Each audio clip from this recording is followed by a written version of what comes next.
السلام علیکم ورحمۃ اللہ وبرکاتہ۔ بسم اللہ الرحمن الرحیم، الحمد للہ رب العالمین والعاقبۃ للمتقین والصلاة والسلام علی اشرف الانبیاء والمرسلین نبینا محمد وعلی آلہ واصحابہ اجمعین ومن تبعهم بإحسان إلى يوم الدین، اما بعد۔ برادران اسلام، جیسے کہ آپ جانتے ہیں آج ہماری گفتگو کا موضوع ہے خودکشی کرنے کا کیا حکم ہے اور خودکشی کرنے والے کے حوالے سے کیا احکامات اسلام نے ہمیں دیے ہیں۔ یہ بات ہر کسی کو پتہ ہے کہ خودکشی کیا ہوتی ہے۔ ایک انسان کا زندگی سے مایوس ہو کر یا حالات سے بے بس ہو کر اپنے آپ کی جان لے لینا، اپنے آپ کو موت کے گھاٹ اتارنا، یہ ہے خودکشی۔ خودکشی چار قسم کی ہے، چار طرح سے آج کل دنیا میں ہم جو دیکھتے ہیں وہ چار طرح کے ہیں۔ نمبر ایک کہ انسان کوئی ایسا قدم اٹھا لے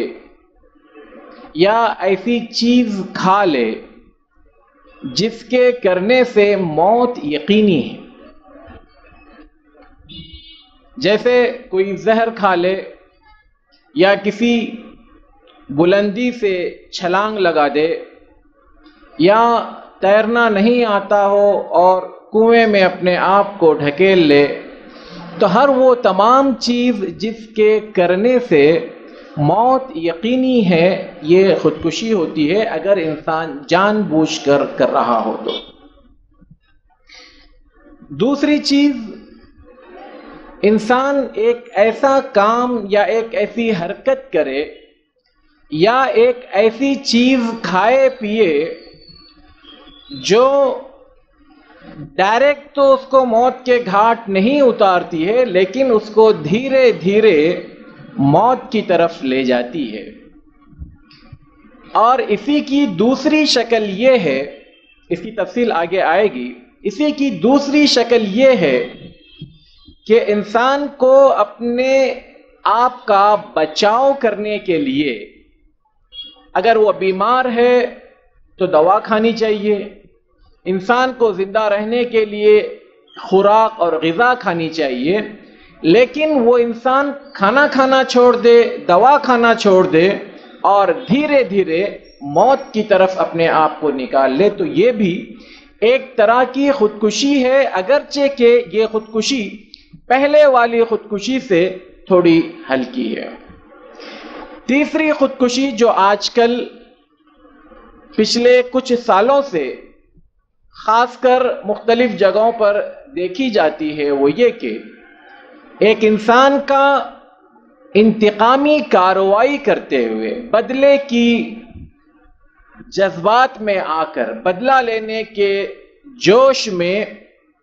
اپنے آپ کو کچھ ایسی چیزوں سے باندھ لے یا کچھ چیزوں کو اپنے آپ سے باندھ کر اس کو بلاس کر لے اور پھر اس کو نیک کام سمجھے، یہ خود بھی ایک خودکشی ہے۔ اس پر ہم تھوڑے تھوڑے الگ الگ کر آگے چل کر ہماری بات ہوگی۔ انسان خودکشی کیوں کرتا ہے؟ جو اسباب بہت سارے ہو سکتے ہیں، کوئی ضروری نہیں کہ میری اس گفتگو میں ساری باتیں آئیں اور کوئی بھی درس میں پوری باتیں آئیں، یہ ضروری نہیں ہے، لیکن موٹی موٹی اور اہم چیزیں ہم اپنے بحث میں لائیں گے۔ نمبر ایک جو چیز ہم دیکھتے ہیں کہ انسان فقر و فاقے سے بھوکمری کا شکار ہوتا ہے، کھانے پینے کو کچھ نہیں ہوتا ہے، یا ایک باپ ہے اپنے بچوں کو بھوکا تڑپتا ہوا دیکھتا ہے، یا ماں ہے اپنے بچوں کو بھوکا تڑپتا ہوا دیکھتی ہے، تو خود بھی موت کے گھاٹ اترتی ہے اور اپنے بچوں کو بھی موت کے گھاٹ اتارتی ہے۔ یہ سب سے زیادہ چیز دیکھنے میں آتی ہے۔ دوسرا، بعض اوقات ایک بیمار ہوتا ہے، اس کی بیماری اس کے لیے ناقابل برداشت ہو جاتی ہے، اور وہ ایک وقت تک برداشت کر پھر اپنے آپ کو اس بیماری سے نکالنے اور اپنے آپ کو راحت دینے کے لیے خودکشی کا قدم اٹھاتا ہے، اگرچہ کہ اس کے بارے میں ہم آگے بات کریں گے کہ وہ اپنے آپ کو راحت دے رہا ہے یا اپنے آپ کو ایک چھوٹی مصیبت سے بڑی مصیبت کی طرف لے جا رہا ہے۔ اور عام طور پر جو چیز ہم دیکھتے ہیں کہ بعض طلبہ اسٹوڈنٹ جو ہے وہ امتحان میں ناکامی کی وجہ سے بھی خودکشی کر لیتے ہیں، یا پھر کچھ لوگ ہیں اپنے زندگی کے سفر میں دھوکے کھاتے ہیں، ناکامی کا سامنا نہیں کر پاتے ہیں تو پھر خودکشی کرتے ہیں، چاہے یہ دھوکہ تجارت میں رشتہ داروں کی طرف سے ہو، دوست و احباب کی طرف سے ہو، پارٹنر کی طرف سے ہو، یا پھر یہ دھوکہ پیار میں ہو کہ کسی کے ساتھ اس کا عشق و معاشقہ تھا، پیار و محبت تھی، وہاں سے اس کو دھوکہ ہو جائے تب بھی وہ انسان خودکشی کر لیتا ہے۔ تو اس طرح کے کچھ چیزیں ہیں جس سے انسان خودکشی کے یہ اسباب ہم تلاش کر سکتے ہیں یا ہم معاشرے میں دیکھ سکتے ہیں۔ سب سے پہلی بات، یہ جو چیزیں گزری ہے ہمارے پاس، فقر و فاقہ ہو، ناکامی ہو، بیماری ہو، اس بارے میں مجھے اور آپ کو کچھ باتیں سمجھنی بہت ضروری ہے۔ وہ یہ کہ پریشانی ہر انسان کی زندگی کا ایک حصہ ہے۔ مصیبتوں کا مقابلہ کرنا، مصیبتوں کا سامنا کرنا، نت نئے قسم کے حالات سے دوچار ہونا، یہ ہر انسان کی، چاہے وہ غریب ہو، فقیر ہو، امیر ہو، بادشاہ ہو، کوئی بھی ہو، آزمائش سے اوپر کوئی نہیں ہے۔ اور جو انسان جتنا زیادہ آزمائشوں کا شکار ہوتا ہے، وہ انسان عام طور پر، کوئی ضروری نہیں کہ یہ سبوں کے ساتھ ہو، اللہ کے رسول صلی اللہ علیہ وسلم سے پوچھا گیا سب سے زیادہ آزمائش، مصیبتیں، مشکلات، پریشانیاں کس کے ساتھ ہوتی ہیں؟ تو آپ صلی اللہ علیہ وسلم نے فرمایا انبیاء کے ساتھ میں ہوتی ہیں۔ پھر اس کے بعد جو انسان جتنا زیادہ ایمان کے قریب ہوگا، مشکلات اور مصائب، پریشانیاں، فقر و فاقہ، بیماری اتنا ہی اس کے زیادہ قریب ہوگی۔ اسی طرح اللہ کے رسول صلی اللہ علیہ وسلم فرماتے ہیں کہ دنیا ایک مومن کے لیے قید خانہ ہے اور کافر کے لیے یہ دنیا جنت ہے۔ تو قید خانے میں انسان کے ساتھ اس کی مرضی اور مزاج کے مطابق تو چیزیں نہیں ملے گی، اس کے مرضی اور مزاج کے خلاف بہت ساری چیزیں آتی رہے گی، لہذا اس کو فیس کرنا، اس کا مقابلہ کرنا، اس کے لیے حل تلاش کرنا، یہ ایک مومن کو اس کی ہدایت دی گئی ہے۔ اب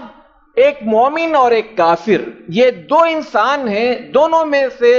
ہر ایک کے ساتھ یہ مشکلات اور مصائب آتے ہیں، تو اللہ کے رسول صلی اللہ علیہ وسلم فرماتے ہیں کہ مومن کا معاملہ اس بارے میں بڑا ہی عجیب اور مختلف ہے۔ اس کا ہر معاملے میں، چاہے وہ اچھا ہو یا برا، صحت ہو یا بیماری ہو، فقر و فاقہ ہو یا مالداری ہو، ہر معاملے میں مومن خیر ہی خیر میں ہے۔ اگر وہ اچھا ہے تو شکر بجا لاتا ہے، اگر وہ مشکلات و مصائب سے دوچار ہے تو وہ صبر کرتا ہے۔ دونوں صورتوں میں مومن کے ہاتھ میں خیر اور بھلائی ہے۔ اللہ کے رسول صلی اللہ علیہ وسلم فرماتے ہیں، بخاری اور مسلم کی روایت ہے، ما یصیب المسلم من نصب ولا وصب ولا ہم ولا حزن ولا اذى ولا غم حتى الشوكة يشاكها الا كفر الله بها من خطاياه۔ کسی بھی مومن انسان کو، چاہے وہ تھکان ہو، چاہے وہ بیماری ہو، چاہے وہ غم ہو، چاہے وہ رنجیدگی ہو، چاہے وہ کسی قسم کی تکلیف ہو، اگر کسی مومن کو یہ چیزیں پہنچتی ہے، حتیٰ کہ کسی مومن کو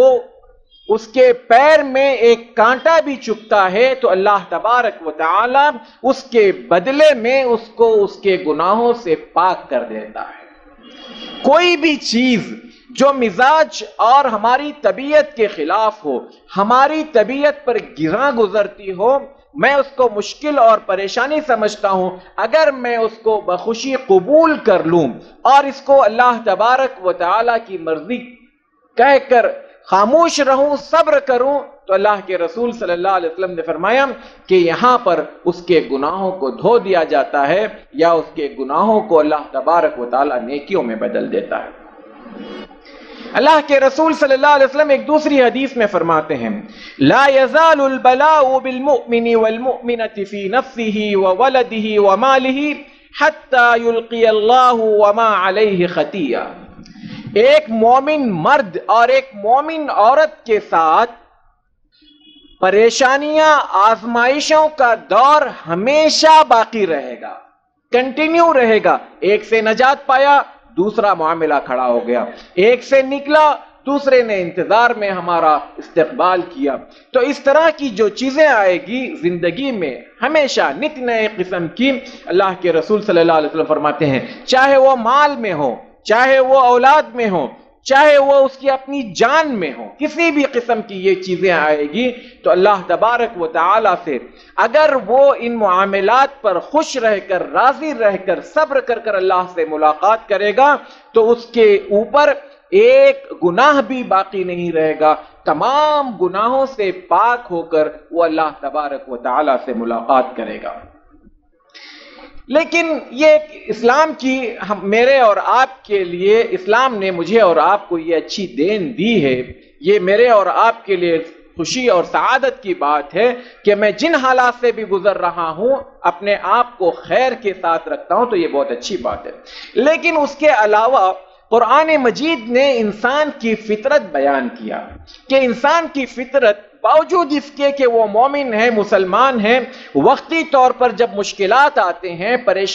پریشانیاں آتی ہے، بیماری آتی ہے، فقر و فاقہ آتا ہے، تجارت میں نقصان ہوتا ہے، نوکری چلی جاتی ہے، تو ان تمام صورتوں میں وہ مایوسی کے گڑھے میں گرتا جاتا ہے اور باوجود اپنے آپ کو مسلمان ماننے کے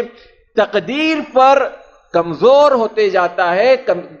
تقدیر کے حوالے سے اس کا ایمان جو ہے وہ کمزوری کی طرف نکلنے لگتا ہے۔ اللہ تبارک و تعالی نے انسان کی فطرت بتاتے ہوئے فرمایا وَلَئِنْ أَذَقْنَا الْإِنسَانَ مِنَّا رَحْمَةً ثُمَّ نَزَعْنَاهَا مِنْهُ إِنَّهُ لَيَئُوسٌ كَفُورٌ وَلَئِنْ أَذَقْنَا نَعْمَاءَ بَعْدَ ضَرَّاءَ مَسَّتْهُ لَيَقُولَنَّ ذَهَبَ السَّيِّئَاتُ عَنِّي إِنَّهُ لَفَرِحٌ فَخُورٌ۔ اگر ہم انسان کو اپنی رحمت کا مزہ چکھائیں پھر وہ اس سے چھین لے تو بے شک وہ بڑا نا امید اور بہت ناشکرا ہو جاتا ہے، اور اگر ہم اسے تکلیف پہنچنے کے بعد نعمتوں کا مزہ چکھائے تو وہ ضرور کہے گا کہ مجھ سے سختیاں دور ہو گئی، بے شک وہ اس وقت اتراتا اور فخر جتاتا ہے۔ یہاں پر انسان کی دو فطرتیں، ایک انسان اگر اچھے حالات سے برے حالات میں آتا ہے تو برے حالات میں آتے ہی مایوسیوں کا شکار ہو جاتا ہے، نا امید ہو جاتا ہے اور اللہ تبارک و تعالی کی جناب میں عجیب و غریب قسم کے جملے اور تبصرے کرنے لگتا ہے۔ اس کے مقابلے میں اگر انسان پہلے برے دنوں میں رہا ہو، غربت میں رہا ہو، بیماریوں میں رہا ہو اور ان تمام برے دنوں سے اچھے دنوں کی طرف جب آتا ہے تو پھر اترانے لگتا ہے، غرور کرنے لگتا ہے، فخر کرنے لگتا ہے، وہ برے دن جو چلے گئے اس کے دل و دماغ سے نکل جاتے ہیں۔ یہ انسان کی فطرت ہے اور اللہ تبارک و تعالی ہمیں یہی کہتا ہے، آگے چل کر وہ آیت بھی آ رہی ہے کہ انسان جو ہے اللہ کی ذات سے مایوس نہیں ہونا چاہیے۔ جیسے ہر دن کے بعد رات آتی ہے اور ہر رات کے بعد دن آتا ہے، یہ ایک تسلسل ہے، کہیں پر بھی یہ رکنے والا نہیں ہے۔ اللہ تبارک و تعالی فرماتا ہے وَتِلْكَ الْأَيَّامُ نُدَاوِلُهَا بَيْنَ النَّاسِ، یہ دنوں کا الٹ پھیر ہے جو انسان کی زندگی میں آتے رہتے ہیں، اور انسان کبھی بھی ایک ہی قسم کے حالات سے رہے ایسا نہیں ہو سکتا، ورنہ انسان اپنے رب کو بھول جائے گا، اپنے رب کو بھلا دے گا۔ اسی طرح اللہ تعالیٰ فرماتا ہے وَإِذَا أَنْعَمْنَا عَلَى الْإِنسَانِ أَعْرَضَ وَنَأَىٰ بِجَانِبِهِ وَإِذَا مَسَّهُ الشَّرُّ كَانَ يَئُوسًا، اور جب ہم انسان پر انعام کریں تو وہ منہ موڑ لیتا ہے اور اپنا پہلو بچاتا ہے، اور جب اسے تکلیف پہنچے تو مایوس ہو جاتا ہے۔ اور یعقوب علیہ السلام نے اپنی اولاد کو جب یہ بات کہی تھی کہ وَلَا تَيْأَسُوا مِن رَّوْحِ اللَّهِ إِنَّهُ لَا يَيْأَسُ مِن رَّوْحِ اللَّهِ إِلَّا الْقَوْمُ الْكَافِرُونَ، اللہ کی رحمت سے مایوس نہ ہونا، بے شک اللہ کی رحمت سے تو کافر ہی مایوس ہوا کرتے ہیں۔ یہ ایمان کے منافی ہے کہ انسان آج کے برے حالات کو یہ سمجھے کہ اب یہ میرے اوپر چسپاں ہو گئے ہیں اور یہ پلٹنے والے نہیں ہیں، یہ مایوسی ہے۔ اللہ تبارک و تعالیٰ کی ذات سے انسان کو پر امید رہنا چاہیے کہ جس طرح سے اچھے دنوں کے بعد برے دن آئے ہیں، یا میری طبیعت کے لیے تھوڑے تکلیف دہ ہیں تو میں اس کو صبر کروں گا، اللہ کی مرضی کے مطابق اس کو قبول کروں گا، اور مجھے امید ہے کہ اللہ تعالیٰ آج نہیں تو کل، کل نہیں تو پرسوں پھر سے مجھے اچھے دنوں کی طرف پلٹا دے گا۔ تو بہرحال یہ کچھ تمہیدی بات تھی جس میں یہ ضروری تھا کہ میں اس بات کی وضاحت کروں، جو انسان کسی حالت کے بدلنے کی وجہ سے مایوس ہو کر خودکشی کی طرف جاتا ہے، اس کو اس طرح کے اقدام نہیں کرنا چاہیے، صبر سے کام لینا چاہیے۔ اللہ تبارک و تعالی قرآن مجید میں فرماتا ہے وَلَا تَقْتُلُوا أَنفُسَكُمْ إِنَّ اللَّهَ كَانَ بِكُمْ رَحِيمًا وَمَن يَفْعَلْ ذَلِكَ عُدْوَانًا وَظُلْمًا فَسَوْفَ نُصْلِيهِ نَارًا وَكَانَ ذَلِكَ عَلَى اللَّهِ يَسِيرًا، اور تم اپنے آپ کو قتل نہ کرو، بے شک اللہ تم پر بہت رحم کرنے والا ہے۔ یہاں پر اللہ تبارک و تعالی اس حوالے سے بات کر رہا ہے جس کی ہم نے پہلی خودکشی کرنے والوں کی جو پہلی قسم ہے، جو ڈائریکٹ کوئی چیز کھا پی کر اپنے آپ کو موت کے گھاٹ اتارتے ہیں، اللہ تبارک و تعالی فرماتا ہے تم اپنے آپ کو قتل مت کرو، اپنے آپ کی جان مت لو، کیونکہ یہ ایک کبیرہ گناہ ہے، بہت بڑا جرم ہے اور بہت بڑا کبیرہ گناہ ہے۔ اللہ کے رسول صلی اللہ علیہ وسلم نے اس حوالے سے جو باتیں کہی ہے، اس کو جب ہمارے ذہن میں ہوں گی، اس قسم کی باتیں جب ہم معلوم کریں گے تو انشاءاللہ کوئی انسان اس قسم کا کوئی قدم نہیں اٹھائے گا۔ اور یہ خودکشی کا اقدام، خودکشی کرنے کی سب سے زیادہ جو حالات ہیں وہ ہندوستان، چائنا اور جاپان میں ہوتے ہیں۔ یہاں پر جہالت سے میری مراد دنیاوی علوم میں تو سائنس اور ٹیکنالوجی میں جاپان نے بہت ترقی کر لیا ہوگا، اور چائنا میں بھی لوگ جو ہے کہاں سے کہاں پہنچے، لیکن انہیں سکون نام کی چیز نہیں ہے۔ صبح ہوتی ہے، شام ہوتی ہے، شام سے پھر صبح ہوتی ہے، 24 گھنٹے وہ کمانے میں اپنے آپ کو لگائے ہوئے ہیں اور نت نئے قسم کی سوچوں میں رہتے ہیں، پھر بھی جب انہیں سکون نہیں ملتا ہے تو اس قسم کے اقدامات کرتے ہیں، خودکشی کی طرف اپنے آپ کو لے جاتے ہیں۔ لیکن اسلام جو ہے اپنے ماننے والوں کو بتاتا ہے کہ خودکشی کتنا بڑا گناہ ہے اور اس کا انجام کتنا زیادہ بھیانک ہے۔ حضرت جندب بن عبداللہ رضی اللہ تعالی عنہ فرماتے ہیں کہ اللہ کے رسول صلی اللہ علیہ وسلم نے فرمایا کان فی من کان قبلکم رجل به جرح فجزع فأخذ سکینا فحز بها يده فما رقع الدم حتى مات قال اللہ تعالی بادرنی عبدی نفسه حرمت علیہ الجنہ۔ ہم سے پہلے کی جو امتیں تھی جیسے بنو اسرائیل اور عیسائی اور دوسرے جو بھی امتیں آئی ہیں، ان میں سے ایک انسان، ان قوموں میں سے ایک انسان تھا، اس کو ایک زخم ہوا تھا، پھر اس زخم کو بڑھتے بڑھتے ایک ناسور بن گیا تھا۔ وہ ناسور اس کے لیے بڑا تکلیف دہ تھا، وہ اتنے زیادہ تکلیف دہ تھا کہ وہ اس تکلیف کو برداشت نہ کر بے صبری کا مظاہرہ کرتے ہوئے اس نے چاقو لیا، چاقو لے کر اپنے ہاتھ کو کاٹ دیا، جس سے اس کی نس کٹ جاتی ہے، اور نس کٹنے کے بعد اس کا خون اس تیزی سے اور اس رفتار سے اور اس کیفیت سے نکلنے لگتا ہے کہ پھر وہ رکنے کا نام نہیں لیتا، یہاں تک کہ وہ مر جاتا ہے۔ تو اللہ تبارک و تعالی وقت کے نبی کو یہ اطلاع دیتا ہے کہ یہ انسان جس نے اس زخم کی تکلیف کی تاب نہ لا کر، اس کو برداشت نہ کر اپنے آپ کو موت کے گھاٹ اتارا اور میری لکھی ہوئی تقدیر کو جانے بغیر اپنے آپ کو موت کے حوالے کیا، میں نے جنت کو اس پر حرام قرار دیا۔ گویا خودکشی کرنے والا انسان اپنے آپ کو جنت سے محروم کر رہا ہے۔ اسی طرح سے اللہ کے رسول صلی اللہ علیہ وسلم فرماتے ہیں، حضرت ابو ہریرہ رضی اللہ تعالی عنہ اس کے راوی ہیں، فرمایا اللہ کے رسول صلی اللہ علیہ وسلم نے، من تردى من جبل فقتل نفسه فهو في نار جہنم يتردى فيه خالدا مخلدا فيها ابدا۔ اگر کوئی انسان پہاڑ کی اونچی چوٹی پر اپنے آپ کو لے جا کر اپنے آپ کو ڈھکیل لے یا کود جائے تو وہ ہمیشہ ہمیش کے لیے جہنم میں رہے گا، اور اس کی سزا یہ ہوگی کہ جہنم میں بھی اس سے یہی حرکت کروائی جاتے رہے گی۔ وہ بار بار جہنم میں پہاڑ پر چڑھتے اس کو چڑھایا جائے گا، وہ کودتا جائے گا، پھر واپس سے نیچے سے اوپر چڑھایا جائے گا، کودتا جائے گا اور مرتا جائے گا۔ اس طرح سے جہنم میں اس کی یہی سزا رہے گی۔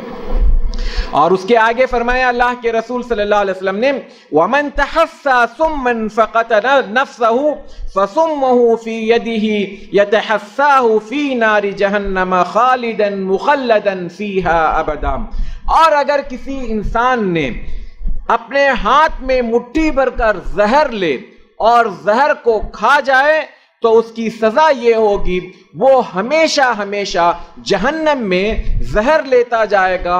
کھاتا جائے گا، اپنے منہ میں پھانک لے گا اور مرتا جائے گا، پھر اس کے ساتھ یہی عذاب، یہی سزا ہمیشہ ہمیش کا اس کا مقدر بن جائے گی۔ اور فرمایا وَمَن قَتَلَ نَفْسَهُ بِحَدِيدَةٍ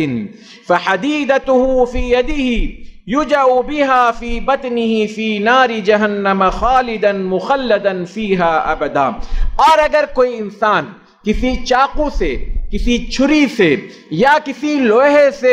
اپنے آپ کو مار لے، چاہے وہ پیٹ میں مارے، ہاتھ پہ مارے، اپنے گلے پر چلائے، جس حالت سے بھی اس نے اپنے آپ کو مارا ہوگا، کل قیامت میں جہنم میں اس کے ہاتھ میں وہی ہتھیار دیا جائے گا، وہی چاقو، وہی چھری اس کے ہاتھ میں ہوگی، اور وہ اپنے آپ کو مارتا رہے گا، جیتا رہے گا، پھر اس کو مارا جائے گا، اور وہ سزا اپنے آپ کے لیے چلتی رہے گی۔ تو اس طرح سے یہ اس کی سزا ہوگی اور یہ اس کا انجام ہوگا۔ دنیا میں بھی اس کے لیے ایک سزا رکھی گئی ہے، وہ یہ کہ اللہ کے رسول حضرت جابر بن سمرہ رضی اللہ تعالی عنہ فرماتے ہیں، اُتِیَ النبی صلی اللہ علیہ وسلم برجل قتل نفسه بمشاقص فلم يصلى علیہ۔ اللہ کے رسول صلی اللہ علیہ وسلم کے زمانے میں ایک شخص کو لایا گیا جو مر چکا تھا، اور مرا بھی اس طرح سے تھا کہ اس نے اپنے تیر کے کونے سے اپنے آپ کو مار لیا تھا، یعنی خودکشی کیا ہوا ایک انسان مسلمان تھا، خودکشی کیا۔ اللہ کے رسول صلی اللہ علیہ وسلم کی موجودگی میں اسے لایا گیا۔ جنازے کی نماز کے لیے جب اللہ کے رسول صلی اللہ علیہ وسلم آئے، آپ صلی اللہ علیہ وسلم کو پتا چلا کہ یہ شخص نے خودکشی کیا ہے، تو آپ نے جنازے کی نماز نہیں پڑھی اور صحابہ سے کہا کہ تم جنازے کی نماز پڑھ لو۔ اس سے علماء نے یہ حکم لکھا ہے کہ اگر کوئی انسان خودکشی کر لے تو وقت کے عالم کو یا جو ذمہ داران ہیں انہیں چاہیے کہ اس کی نماز جنازہ میں شرکت نہ کرے، تاکہ دوسروں کو یہ عبرت ہو کہ اگر میں اس خودکشی سے اپنے آپ کو دوچار کروں گا تو عام پبلک تو نماز پڑھے گی، لیکن کوئی عالم، کوئی ذمہ دار، کوئی مسجد کا امام، کوئی حافظ یا کوئی بھی جو مسلمانوں کا جو امیر ہوگا وہ کوئی بھی نماز نہیں پڑھے گا، تو اس ڈر اور اس خوف سے انسان جو ہے خودکشی کرنے سے اپنے آپ کو بچا لے گا۔ اسی طرح سے اللہ کے رسول صلی اللہ علیہ وسلم فرماتے ہیں من قتل نفسه بشیء فی الدنیا عذب به یوم القیامہ۔ اوپر جو باتیں آئی تھی یہ اسی کو اللہ کے رسول صلی اللہ علیہ وسلم نے خلاصے کے طور پر بتایا کہ انسان جس چیز سے اپنے آپ کو مارے گا، خودکشی کر لے گا، قیامت کے دن وہی چیز اس کی سزا کا ہتھیار بنے گی۔ یہ تھی خودکشی کرنے والے جو ڈائریکٹ خودکشی کر رہے ہیں ان کا انجام اور ان کے بارے میں کچھ احادیث۔ اب رہا وہ لوگ جو انڈائریکٹ خودکشی کر رہے ہیں۔ انڈائریکٹ جیسے کہ میں نے اس کی وضاحت کیا شروع میں، وہ اس طرح سے دو طرح ہیں، اس کی دو طرح کی چیزیں۔ ایک تو یہ کہ انسان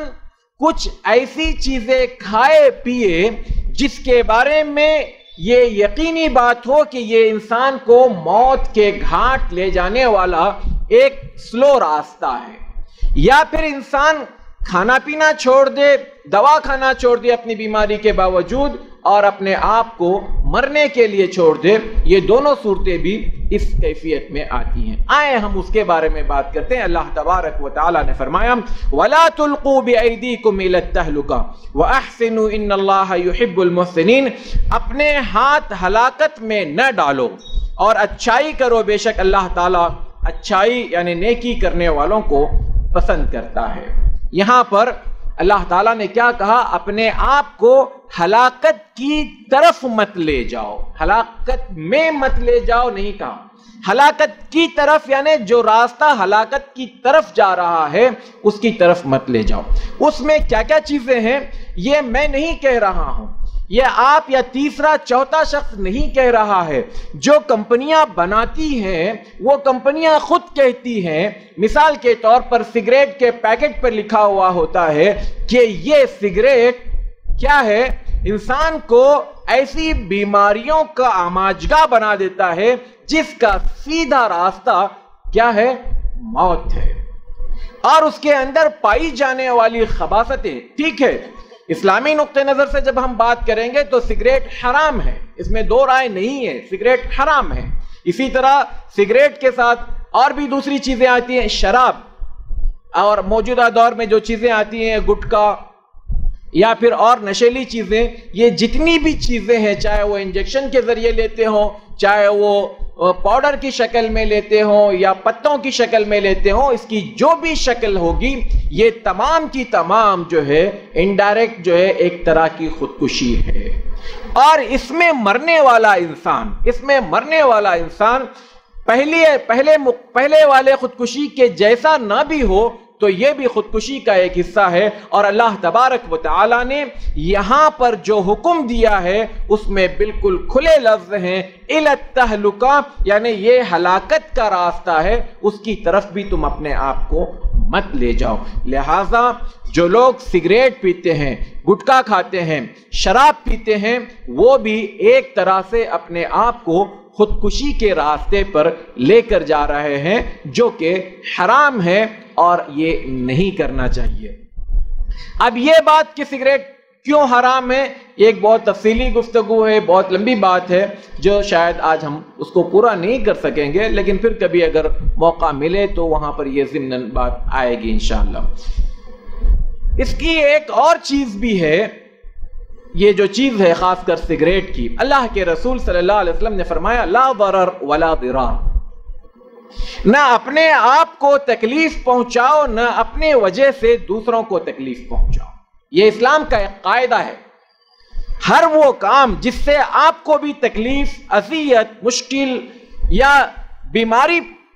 آتی ہو اس سے آپ خود بھی بچو، اور آپ کی وجہ سے اگر دوسروں کو آتی ہو تو اس سے بھی اپنے آپ کو بچاؤ اور دوسروں کو بھی اس سے محفوظ رکھو. اور اس میں سب سے بڑی چیز اگر کوئی ہے تو وہ سگریٹ ہے، جس کے بارے میں حکومتیں بھی کام کر رہی ہیں، اگرچہ کہ حکومتیں مسلمان نہیں ہیں، غیر مسلم حکومتیں بھی اس پر اتنا زیادہ خرچ کرتی ہیں، اتنا سب کچھ کرنے کے باوجود بھی پتہ نہیں انسان کو ایسا کیا شوق ہے یا اس میں ایسا کیا فائدہ نظر آتا ہے کہ وہ اپنے آپ کو وہ ہلاکت کی طرف لے جاتا ہے. تیسری چیز، بلکہ چوتھی کہنا چاہیے کیونکہ دوسرے میں ہم نے دو قسمیں کی، چوتھی چیز یا تیسری چیز اگر دونوں کو ایک ہی مانتے ہیں تو اس میں یہ کہ آج کل آپ دیکھتے ہیں کہ بہت سارے جگہوں پر انسان اپنے آپ پر بارود یا اس طرح کے پھٹنے والی چیزیں باندھ کر جاتا ہے دشمنوں کے علاقوں میں، اور بعض اوقات نادانی میں اپنے ہی لوگوں میں جا کر اس کو ریموٹ کے ذریعے سے یا مختلف ذریعے سے پھاڑ لیتا ہے، اور اس میں بچنے کا 1% بھی امکان نہیں ہوتا ہے. یہ خودکشی ہے، یہ خودکشی ہے. اسلام نے اس کو حرام قرار دیا ہے، اور ہر وہ کام جس کے کرنے سے انسان کو یہ یقین ہو جائے کہ اس میں میری موت ہونی ہے تو اس کو یہ اختیار نہیں ہے کہ وہ کام کرے. لہذا اللہ کے رسول صلی اللہ علیہ وسلم کے زمانے میں بھی بہت سارے صحابہ نے بہت بڑا رزق لیا دشمنوں کے قلعوں میں جانے کے لیے، لیکن وہاں پر موت یقینی نہیں تھی. موت اگر 1% بھی آپ کے بچنے کے امکانات ہیں کہ آپ وہاں ان کو جا کر کوئی تکلیف پہنچا کر یا دشمنوں کے قلعے میں جا کر کوئی نقصان پہنچا کر آپ بچ کر نکل سکتے ہیں تو اس صورت میں یہ خودکشی نہیں ہوگی. لیکن جہاں یقینی بات یہ ہو کہ انسان موت کے گھاٹ اتارا جاتا ہے تو ایسے خودکش حملے، یہ چاہے کسی بھی قسم کے ہو، کتنا ہی بڑا دشمن کیوں نہ ہو، وہاں پر کرنا عین حماقت بھی ہے، بے وقوفی بھی ہے، اور اسلامی نقطہ نظر سے حرام بھی ہے. بعض لوگ یہ کہتے ہیں کہ کسی چیز کا انتقام لینے کے لیے، بدلہ لینے کے لیے، مسئلہ یہ ہوتا ہے، یہ بھی ایک غلط سوچ ہے. کرتا کوئی اور ہے، بھرتا کوئی اور ہے. کیا کسی اور نے ہے، وہ تو چھوٹ جاتا ہے، وہ تو چلا جاتا ہے، اور اس کا انتقام ایسے لوگوں کے ساتھ لیا جاتا ہے جو کہ بے گناہ ہوتے ہیں، ان کا اس غلطی سے کوئی لینا دینا نہیں ہوتا ہے. تو اس صورت میں یہ انسان نہ صرف یہ کہ خودکشی کرنے والا ہے بلکہ کئی بے گناہ لوگوں کا قاتل ہے، اور ان سب کا کے قتل کا جرم بھی اس کے کندھوں پر چڑھا رہے گا، لدا رہے گا. لہذا وہ ایک نہیں 2 قسم کے جرائم کا شکار ہو رہا ہے. اس ایسی چیزوں کی مجھے اور آپ کو نہ تائید کرنی چاہیے، نہ حامی بھرنی چاہیے، بلکہ ہمیں کھل کر اس قسم کی چیزوں کے خلاف آواز اٹھانی چاہیے. آئیں یہ دیکھتے ہیں کہ اگر کوئی انسان خودکشی کرنا چاہتا ہے یا ہمیں پتا چلے کہ اس نے قدم اٹھایا تھا، بچ گیا، تو اسے میں اور آپ اس کو کس قسم کی تعلیمات دیں، کس قسم سے سمجھائیں تاکہ وہ دوبارہ اس قسم کا قدم نہ اٹھائیں. نمبر 1، سب سے پہلے یہ کہ وہ اللہ پر اور آخرت کے دن پر اگر ایمان رکھتا ہے تو اس کو معلوم ہونا چاہیے کہ انسانی زندگی میں جو بھی حالات ہیں وہ اللہ تبارک و تعالیٰ کی مرضی کے مطابق لکھے گئے ہیں، یہ تقدیر کا حصہ ہے. لہذا انسان کو اپنے تقدیر پر، چاہے وہ اچھی ہو چاہے وہ بری ہو، چاہے وہ میرے مزاج کے مطابق ہو یا میرے مزاج کے خلاف ہو، چاہے وہ جس قسم کی بھی ہو، اس پر راضی برضا رہنا ایک مسلمان کے ایمان کا حصہ ہے. اگر وہ اس میں ایمان میں کمزور ہے تو گویا وہ مسلمان نہیں ہے. اللہ کے رسول صلی اللہ علیہ وسلم نے تقدیر کے حوالے سے اپنے صحابہ کو بار بار بتاتے رہے اس بات کو کہ جو انسان تقدیر پر ایمان نہیں لاتا ہے اس کا ایمان مکمل ایمان نہیں ہے.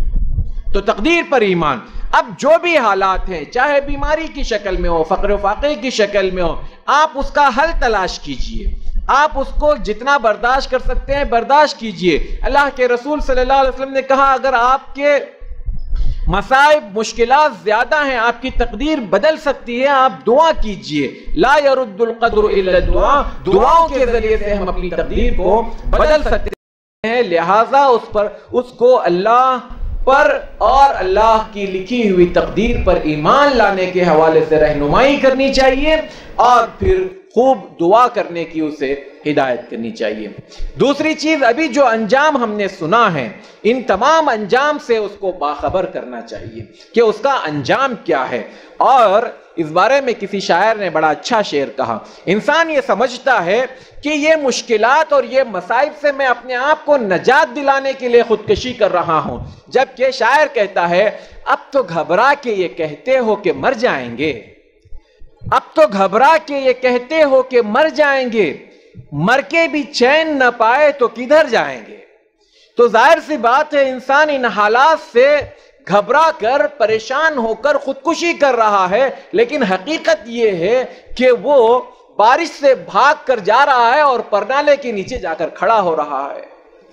تو ایک چھوٹی مصیبت سے نکل کر ایک بڑی مصیبت میں جا رہا ہے، ایک چھوٹے گڑھے سے بچ کر کھائی میں اپنے آپ کو گرا رہا ہے، جس کا انجام بہت ہی بھیانک ہے۔ لہٰذا ایسے انسان کو اس کے انجام سے جب باخبر کیا جائے گا، امید ہے کہ وہ سنبھل جائے، سدھر جائے۔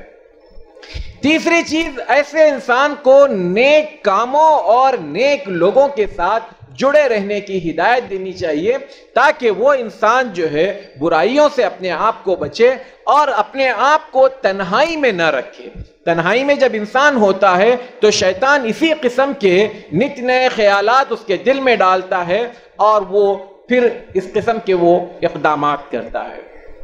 اور ایک چیز اللہ کے رسول صلی اللہ علیہ وسلم نے فرمایا، ایک شخص کو نصیحت جب وہ آ کر کہا اوصینی یا رسول اللہ، اے اللہ کے رسول صلی اللہ علیہ وسلم مجھے وصیت کیجئے، تو آپ نے فرمایا لا تغضب، غصہ مت ہو۔ پھر کہا اے اللہ کے رسول صلی اللہ علیہ وسلم مجھے وصیت کیجئے، تو آپ نے فرمایا لا تغضب، غصہ مت ہو۔ پھر کہا اوصینی یا رسول اللہ، تو آپ صلی اللہ علیہ وسلم نے پھر فرمایا لا تغضب، غصہ مت ہو۔ یہ غصہ ہی ایک ایسی چیز ہے جو انسان کو اس طرح کے اقدامات کرنے کی طرف لے جاتی ہے۔ وہ چند منٹوں کا غصہ ہوتا ہے جو یہ کام کرنے پر مجبور کرتا ہے۔ اور بعض اوقات میرے اپنے جاننے والوں میں ایک واقعہ ابھی پچھلے کچھ مہینوں پہلے ہوا کہ ایک غصے کی حالت میں اپنی کسی ناکامی پر وہ انسان نے اپنے آپ پر تیل ڈال کر جلا لیا، لیکن بدقسمتی یہ کہہ لیجئے اس کی کہ اگر وہ مر جاتا تو ایک اس کے لیے شاید وہ آرام دہ چیز تھی اس کے حساب سے، لیکن نہ مرا اور بچا بھی تو ایسا کہ اس کے یہ پھپولے اور اس کے جسم کے یہ زخم اس کو جینے بھی نہیں دے رہے تھے، اس کو مرنے بھی نہیں دے رہے تھے، کراہ رہا تھا، درد سے کسک اور مختلف قسم کی وہ آہیں بھر رہا تھا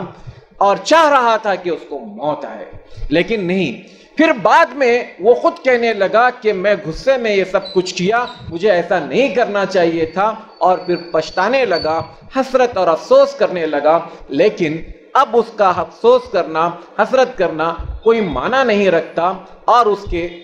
پہلے کے وقت کو وہ واپس لایا نہیں جا سکتا۔ 3 یا 4 دن تک وہ ہاسپٹل میں رہا اور چوتھے دن وہ مر گیا۔ تو یہ جو حالت ہوتی ہے غصے کی وجہ سے انسان کر گزرتا ہے۔ اسی طرح سے ایک چیز جو مجھے اور آپ کو اس کو سمجھانے کی ضرورت ہے وہ یہ کہ مشکلات اور مصائب آپ اکیلے انسان پہ تو نہیں ہے، دنیا میں اور بھی لوگ ہیں جن پر بڑے سے بڑی مشکلات اور مصائب ہیں، اور کوئی انسان اس سے خالی نہیں ہے، کچھ اس کو دکھاتا ہے کچھ دکھاتے نہیں ہیں، اور انبیاء علیہ السلام کی زندگیاں بھی اس سے خالی نہیں رہی ہیں۔ تو اس کو یہ بتانا چاہیے کہ اس قسم کے مشکلات و مصائب میں آپ تنہا نہیں ہیں۔ جائیں آپ ذرا غور کیجئے، یمن کے جو حالات ہیں، سیریا کے جو حالات ہیں، عراق کے جو حالات ہیں، کیا وہ حالات ہمارے یہاں سے اچھے ہیں یا ہم ان سے لاکھ درجے بہتر زندگی گزار رہے ہیں؟ کیا مشکلات ہیں، کیا پریشانیاں ہیں، کس قسم کا انسان اپنے آپ کو اس حال میں پا رہا ہے کہ وہ خودکشی کا اقدام کر رہا ہے؟ ایسے حالات تو نہیں ہیں۔ کھانا پینا اگر نہیں بھی ملتا ہے، انسان بھوکا رہ کر کچھ پانی پی کر وقت گزار سکتا ہے، اور اللہ تبارک و تعالیٰ کی ایک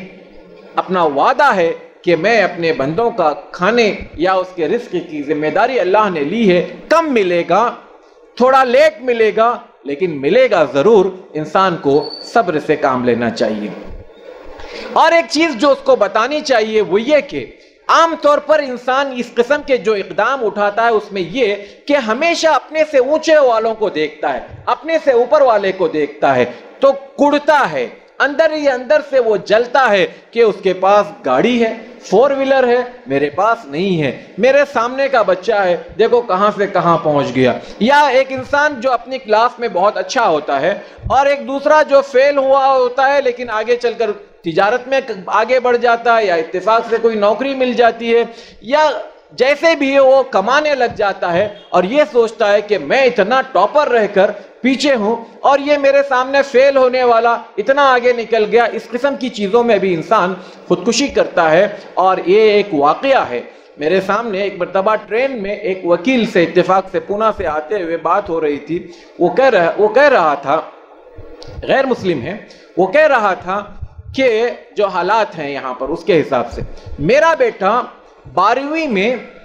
87% لیا ہے, 87% لیا ہے, اور ایک دوسرا لڑکا ہے جس کے 70 سے کم نمبر ہیں. لیکن جو ریزرویشن جو ہوتا ہے اس کے حساب سے اس کو MBBS میں غالباً اس کو داخلہ مل جاتا ہے ڈاکٹری کے لیے. اور یہ 87% رہ کر بھی اس کو نہیں ملتا ہے, اور اس کو وہ 1-2 مرتبہ شاید چڑھاتا ہے یا چھیڑتا ہے, اس طرح کی کوئی چیز کرتا ہے. تو وہ باپ کہتا ہے کہ میرا یہ بیٹا ان کی گفتگو کو سن کر آیا گھر میں اور آ کر خودکشی کرنے والا تھا. اگر 2 سے 3 منٹ اس کی ماں وہاں پر نہ پہنچ جاتی تو شاید ہم اس کی لاش ہی دیکھتے تھے, لیکن اس کی زندگی بچنی تھی لہٰذا وہ بچ گیا, لیکن ابھی بھی وہ صدمے سے باہر نہیں ہے. یہ اس کا اپنا کہنا تھا. تو مطلب یہ کہ انسان جب اپنے آپ کو کبھی بھی اپنے سے نیچے والوں کو دیکھے, اپنے سے اوپر والوں کو اگر دیکھتا ہے تو کڑے گا, ایک طرح کی جلن حسد اس کے دل میں پیدا ہوگی اور وہ کبھی بھی سکون کی زندگی نہیں گزار سکے گا. ان تمام چیزوں میں ایک چیز میں بتا کر اپنی بات ختم کروں گا, وہ یہ کہ ایک انسان پاگل ہے, ذہنی توازن کھو چکا ہے, اس کی عقل, اس کا ہوش اس کو نہیں پتا ہے, اور وہ جیسے ایک پاگل جیسی حرکتیں کرتا ہے جس کو ہم ذہنی مریض کہتے ہیں. اگر وہ ذہنی مریض کسی وجہ سے کچھ کھا پی کر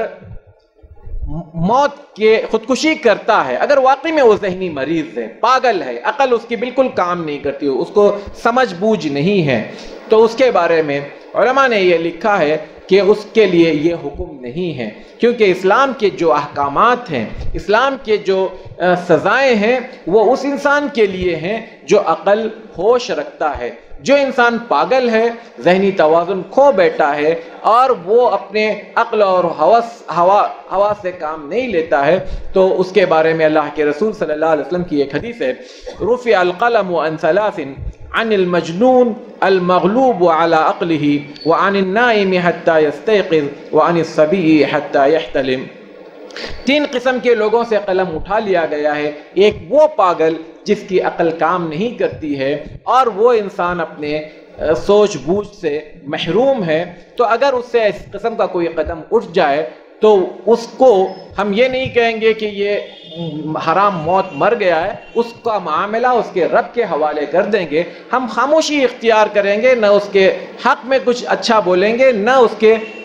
برے کے بارے میں کچھ بات کریں گے, کیونکہ وہ انسان اپنے رب کے حوالے ہو چکا ہے اور اس کے رب نے جو اس کی عقل کو چھین لیا تھا وہ بہتر سمجھتا ہے, وہ بہتر جانتا ہے کہ اس کے ساتھ کس قسم کا معاملہ کیا جائے. تو یہ رب خالق اور مخلوق کا معاملہ ہے. مجھے اور آپ کو اس ایسے انسان کے ساتھ وہی معاملہ کرنا چاہیے جیسے عام انسان. مثال کے طور پر اگر کوئی مر جائے اس طرح سے تو باقاعدہ ہمیں اس کے جنازے میں شریک بھی ہونا چاہیے, اس کے لیے بھرپور دعائیں بھی کرنا چاہیے, اور اگر ہمارا کوئی قریبی ہو تو اس کے لیے اگر کوئی صدقہ جاریہ وغیرہ کیا جا سکتا ہو تو وہ ساری چیزیں کی جانی چاہیے, کیونکہ وہ عقل سے محروم انسان تھا. اس میں 3 چیزیں جو ہیں وہ اس کو ذکر کرتا یہاں. اور دوسرا انسان جس سے قلم اٹھایا گیا وہ سونے والا انسان, جب تک سو رہا ہے اس سے قلم اٹھا لیا گیا ہے, جیسے ہی وہ اٹھے گا تو اس کا پھر قلم چلے گا، یعنی اس کے بارے میں احکامات لاگو ہو جائیں گے۔ اسی طرح سے ایک چھوٹا بچہ ہے، جب تک وہ بالغ نہیں ہوتا اس کے اوپر سے قلم اٹھا لیا گیا ہے، جیسے ہی وہ بالغ ہو جائے گا تو پھر اس کے